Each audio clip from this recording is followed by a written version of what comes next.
So hi and welcome to this another episode with me Ashu. इस video में मैं बात करने वाली हूँ एक कमेंट जो कि मैंने अपने वीडियोस पे पढ़ा, दैट इज कि बहुत सारे स्टूडेंट्स जो सी मैट के लिए वेट कर रहे हैं, उनका कैट अच्छा नहीं गया, स्नैप अच्छा नहीं गया, वट एवर एंट्रेंस एग्जाम या उन्होंने एग्जाम दिया ही नहीं है अभी तक, वो उनके माइंड में ये कंफ्यूजन है that what should I do, should I apply for colleges before CMAT और should I apply for colleges after CMAT. तो यही कंफ्यूजन को सॉल्व करने के लिए मैं ये वीडियो बना रही हूँ। मेरी गंदी सी राइटिंग पीछे आप देख ही सकते हो, पर राइटिंग को स्किप करते हुए बातों पे ध्यान दोगे तो ज्यादा बेटर रहेगा। So let's get started.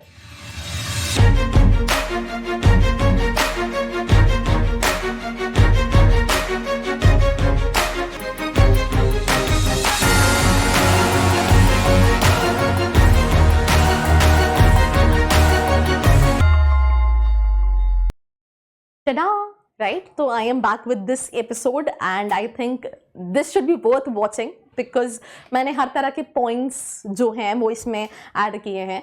तो अगर मैं लास्ट ईयर की बात करूं तो there are two category of colleges। हर बच्चा ये प्रिपरेशन से पहले सोच रहा होता है कि उसका एक बहुत अच्छा परसेंटाइल आएगा।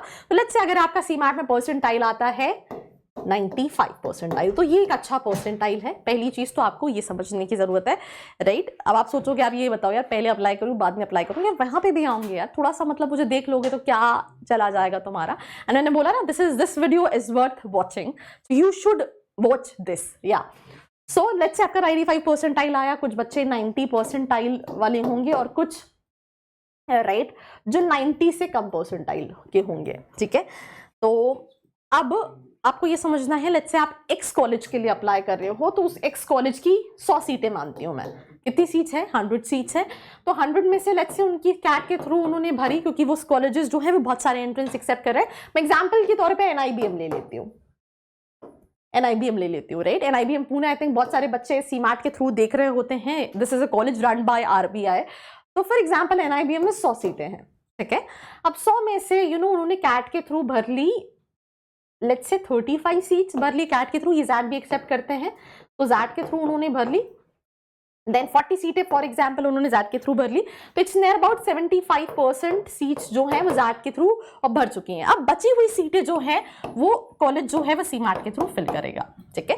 तो आपके chances, I always suggest this thing, student जो कि सीमैट या महाराष्ट्र CT जैसे एग्जाम्स टारगेट कर रहे हैं, keep a backup option, right. Because expectation, और क्योंकि होता क्या है ना, एग्जाम्स बहुत डिले होते हैं, स्पेशली महाराष्ट्र CT के एग्जाम की अगर मैं बात करूं, सीमैट भी कई सालों से डिले हो रहा है। तो उसमें होता क्या है कि हमने रिजल्ट का वेट कर लिया, हमने एग्जाम दे दिया, फिर हमारा नहीं रहा, तो वो ऑप्शन जो अच्छा था वो भी चला गया, हमें उस अच्छे ऑप्शन से बिलो एवरेज ऑप्शन में जाना पड़ता है। तो सिंपल सी चीज़ है, ICT की पॉलिसी है, रिफंड आप ले सकते हो। इसमें ये भी चीज मैं ऐड करना चाहूंगी, देखो you receive an number of calls on daily basis, you need to understand कि आप नहीं जज कर सकते हो कि आप जिससे बात कर रहे हो वो रिलायबल है या नहीं है। क्योंकि मैंने ये भी देखा है कि लेट्स से आपके पास एक x call, I am speaking from this consultancy and I got your number that you looking for B schools and all that stuff, right.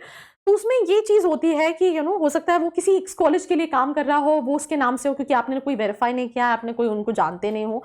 तो वहां पे बहुत ज्यादा स्टूडेंट्स कंफ्यूज्ड हो जाते हैं कि सही में एक अच्छा ऑप्शन क्या है। तो मैंने अपनी हर वीडियो में ये देखा है, इवन मेरी वीडियो देखने के बाद भी reverify, talk to the students, decide करो। जैसे मैं अभी एक बच्चे से बात करी थी, वो ज्यादा है, उसने बोला कि मैंने उसे मेरी टीम में शायद उसे कोई कॉलेज सजेस्ट किया होगा, he saying ma'am I am not getting the vibe. I said if you not getting the vibe then don't go for it, right. Because देखो होगा क्या कि अगर आप किसी के कहने पे किसी कॉलेज में जाओगे, फॉर इन केस, वैसे तो ज्यादा बच्चे यही करते हैं, किसी के कहने पे ही जाते हैं, कई बार उनके पास बेटर ऑप्शंस होते हैं, but they go for a very less satisfactory college, और बाद में जाके रियलाइज करते हैं कि यार मैंने इसकी बात क्यों सुनी है। तो एंड में जो तुम्हारे मन से आ रहा है ना, तुम्हें वो डिसाइड करना है, पर वो डिसीजन किसी के मैनिपुलेशन में नहीं होना चाहिए। Now coming back to the topic, कहीं भी किसी भी पॉइंट ऑफ टाइम पे कोई भी सपोर्ट चाहिए, you want to reach out to the students, you want to connect, नीचे फॉर्म का लिंक दिया है जिसको फिल करके भी आप डिटेल्स ले सकते हैं। तो आई थिंक ये पता नहीं क्या ओपन हो गया है, आई डोंट नो, या तो आई थिंक इसको कट शॉर्ट करते हैं एंड आ जाते हैं। तो सीमैट के थ्रू सीट्स कम होती हैं, तो कई बार मैंने देखा है, जैसे मैं लास्ट ईयर की बात करूँ, एक बच्चे का 95 था, his dream college was NIBM, but he was not able to make it. तो आपके पास एक सेटिस्फैक्टरी ऑप्शन होना चाहिए जिसमें आप अगर अच्छा आता है तो आप मूव कर सकते हो, नहीं आता है तो मूव नहीं आता है तो उससे कंटिन्यू कर सकते हो। तो कॉलेज उस केस में बैकअप ऑप्शन भी अच्छा होना चाहिए ना। Talking about the second point जो स्टूडेंट पूछ रहे थे कि पहले अप्लाई करूं बाद में अप्लाई करूं, देखो ऑलमोस्ट 80% कॉलेजेस जो हैं वो अपनी एप्लीकेशन सीमैट के बाद भी ओपन करते हैं।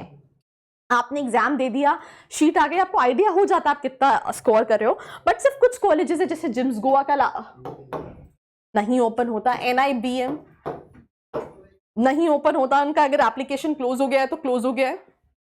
NIA, ये आई थिंक यही 2-3 कॉलेजेस हैं जिनके एप्लीकेशंस बाद में जितना मैंने 2-3 सालों में देखा है दोबारा से, इन दोनों के तो होते ही नहीं है, राइट। उनके अगर एप्लीकेशन क्लोज हो गए तो क्लोज हो गए। तो आप अगर इन दोनों को टारगेट कर रहे हो थ्रू सीमैट, आई थिंक आपको अप्लाई पहले कर देना चाहिए। बाकी मेजॉरिटी ऑफ कॉलेजेस, आप वेलिंगकर देख लो, सोमैया भी ओपन करता है, IFMR देख लो, सारे ही कॉलेजेस जो हैं वो सीमैट के बाद भी अपने एप्लीकेशंस ओपन करते हैं। तो आप कहीं ना कहीं एग्जाम देने के बाद भी उन कॉलेजेस के लिए अप्लाई कर सकते हो, and that is what a lot of students were asking. सिर्फ उन कॉलेजेस, लेट्स से अगर आपको लग रहा है नहीं मेरा 95 आएगा, तो आप इन ज्यादा से ज्यादा ये 2-3 कॉलेजेस हैं जिनके लिए आप प्रायर अप्लाई करके रख सकते हो, बिकॉज इनके जो एप्लीकेशन फॉर्म्स है वो बाद में दोबारा ओपन नहीं होते हैं। पर उसके अलावा सारे ही कॉलेजेस के एप्लीकेशन ओपन होते हैं। और वन लास्ट सजेशन जो मैंने दिया, always be on a safer side, backup option, give your best, right. And अच्छा आता है अच्छे कॉलेज में मूव कर सकते हो, नहीं अच्छा आता तो भी एक अच्छा कॉलेज बैकअप में आपके पास रहना चाहिए। And that's pretty much about this video. Do not forget to like, share and subscribe. I hope you like this video. For more such videos, keep watching our channel. And do not forget to like, share and subscribe.